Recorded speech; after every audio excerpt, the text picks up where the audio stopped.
అంగరంగ వైభవంగా సీతారాముని జయంతులు. ఒంటిమిట్టలో మొదలైన బ్రహ్మోత్సవాలు. ఒంటిమిట్ట ఏకశిలా నగరంలో నేటి నుండి 10 రోజులు అంగరంగ వైభవంగా బ్రహ్మోత్సవాలు జరుగును.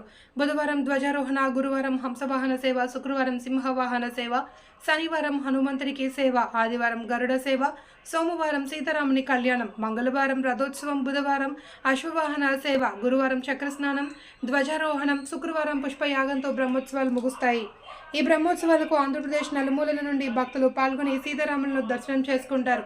22వ తేదీ సోమవారం సీతారాముల కళ్యాణానికి ఆంధ్రప్రదేశ్ ముఖ్యమంత్రి వైఎస్ జగన్మోహన్ రెడ్డి హాజరై స్వామివారికి ముత్యాలు, పట్టుబట్టలు సమర్పిస్తారు.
Baba